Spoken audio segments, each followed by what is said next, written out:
Alright gentlemen, let's have us a chat about this car, and I'll talk a little bit about the problems I'm having and where I'm at and what I'm about to do, and we'll see where that takes us. Well, good day gentlemen. We are actually on part 2 of the P0705 Neutral Safety Switch code that this car has thrown in the past. I actually did a video on it. I swapped out switches and did all kinds of things, but the code is back, and I'm going to talk a little bit about what I've done, what's landed me to where I'm at today, and sort of where I'm at in the process overall in terms of my diagnostic capabilities and skill set here. It's like completely being challenged. I hate that. I don't like feeling uncomfortable about these things. I like to have at least a foggy path, if not a direct path to my solution. I don't have that right now. So basically I'm going to hang some parts and throw some money at this problem and see if I can get this taken care of. And I'll tell you why that is, some of the struggles I'm having with the diagnostic, and then if you've got a comment, I'd be glad to listen to that. So let me just throw up just here for a minute just a little bit about what I did in the last video so we have some context around that, and then we'll talk about where we're going now. Okay, this one's called a switch clutch. This one's called a switch. One goes in front of the pedal, one goes behind the pedal. The kid and I at the parts house at Mazda were talking about it.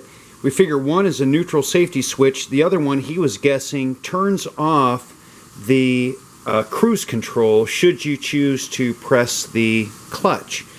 Who knows? I'm replacing both of them. This mechanical action that we got going here and this mechanical action going here. Who knows through the life of this vehicle how many times those things have plunged. And I just simply want to replace them both. I don't want to diagnose both. It's just both of them are getting replaced. Alright, well, there's the clutch. There's one switch, and there's the second switch. So, better get to work here. So we have before us the official Mazda shop manual, and what we're looking at is the transmission here. I have highlighted number 11 and left number 10 because I'm not particularly interested in that. I'm going to see if I can get you in here without blurring this up, right? So if we jump down to the description, and you will notice that number 10 is the backup light switch connector, and we have the neutral switch connector. Based on this drawing alone, you really can't see much of what's happening here. Both 10 and 11 point to the same darn thing. I have gotten underneath this vehicle and looked underneath there. I have two switches that are located on the driver's side of this transmission. The wire loops over the top and it connects to a harness that's on the passenger side. The identification of these things is nigh impossible in terms of what they do, how they work, and so forth. So I've had some pretty detailed conversations with the guys up at the dealership, and they're not really sure either. They're probably not sure because, one, they're not used to working on 20-year-old cars. The second problem is that they use the same manual I'm looking at, right? And it's just not that clear in terms of what is actually happening with this vehicle. So we know that the PCM, the ECM, depending on how you define that, isn't seeing what it needs to see when the...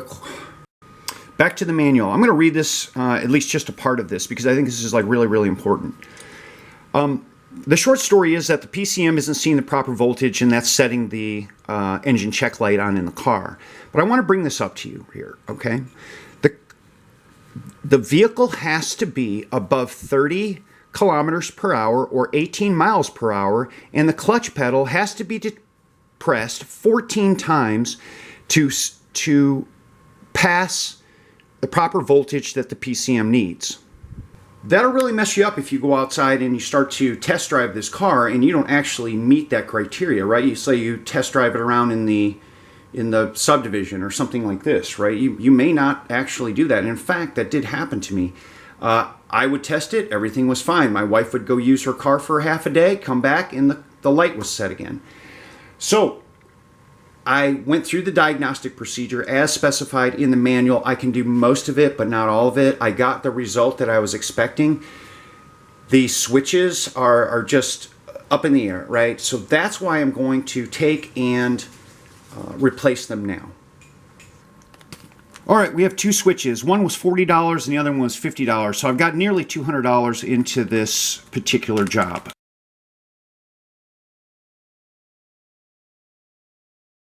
So you notice here, this one is labeled switch backup lamp. And if I flip it over, you can see it has this type of a connector on it, okay?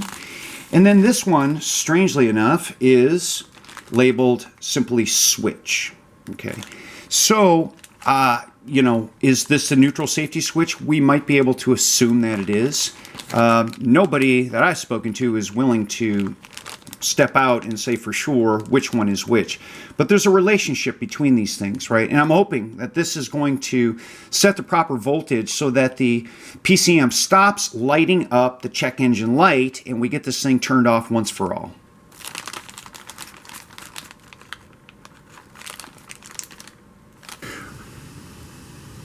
All right, we are on the passenger side of the Miata, and you can see the harness that's coming through here, running along throughout the vehicle. We've got the backup lamp, which would be this guy here, this black connector, and then we've got these two connectors, which for the switch that is labeled quote-unquote switch. Who knows what the heck that means? So through the magic of YouTube, I am going to disconnect these things. Next time you'll see them, they will have been disconnected. Or I may not even film and just go to the other side and see which switch goes to which wire goes to which switch. So let's give that a shot and see what happens. Always feels so tight underneath this car, claustrophobic. I like trucks with the blue zip ties. There was no drama either. I got these off in, like, I don't know, less than 5 minutes. Really easy, small flat blade screwdriver. Other side. Can you guys see that? Guys, duck your heads. Try and poke you up in here and see if you can see that. All right, the one in the rear, that looks like a nightmare to get to because of the exhaust system. That one is labeled switch. So let's just verify that. See, that's the two white connectors. And then the forward one that is labeled backup lights has got this deal going on here. So that guy goes to this guy. That one looks a little easier, but I'm not gonna get too proud of that before I actually try and get this thing out of here. You never know, right? Interestingly enough, the wrench size for this is 15/16. I don't know if probably it's equivalent in millimeters, but I don't know what it is. I don't have a metric wrench that's I don't have a metric wrench that's equivalent to the 15/16. So I'm gonna fight this one out and see what happens. Right, white in the back, black in the front. All right, cool. The one in the front, which would be for the backup lamp, that was easy. That wasn't even a 5-minute job.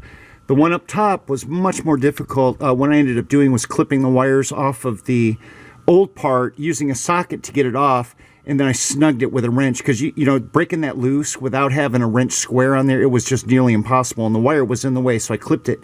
Now, over to the other side, you see there's a little loom up there too, right? It holds those wires in place. Over to the other side, I'm not going to film that. I'm just going to plug this thing up and clear the code and see what we've got. All right, let's take a close look here. So I'd never noticed this on the new ones, but the plunger is sticking out further on this one. And this one is sort of stubby nubby, right? I mean, it's not sticking up very much at all. I don't know if it's supposed to be that way. I installed the other switches and I don't remember that being such a difference, but maybe it is, right? But clearly something inside the transmission has to push against this, and it has to push against this in order for these switches to activate. So is there something inside that transmission that's just not working properly, right? I mean, I really don't know. But I want to just document this for posterity's sake. So also, and look at this one's all goopy, right? I don't know if it's supposed to be that way or not. I have no idea. This one's dry as a bone, but it's also higher in the transmission as well. So I have no idea. We're going to try it out and see where we get. Testing complete. I have been driving for the last 20 to 30 minutes. I stopped this car. I started this car, making sure that I was shifting this thing at least 14 times above 18 miles an hour, and we don't have an engine light on this dashboard any longer. For example, I'll rev it up there a little bit for you. There we go. Yep, she's running clear, no problem. Stopped and got gas, topped off the tank for my wife. She was down to about 1/4 of a tank. Paid $1.22 a gallon in my area. It was like 10 bucks to put gas in this car. Well, this one may be headed to the Texas coast. We'll see how that goes. I need to keep this thing running, a few more tweaks and so forth. Hey, I appreciate you watching. Thanks for joining me. I hope you got something out of that. If you wouldn't mind subscribing, give me a like. It helps me out on YouTube. Appreciate that. Thank you, honey. Oh, give me some little sugar on there. A little bit of sugar. That's how you do it. Claustrophobic underneath this car. I'm used to working on pickup trucks, right? I like that a lot. But whoa, where'd you guys go? Whoa, easy there.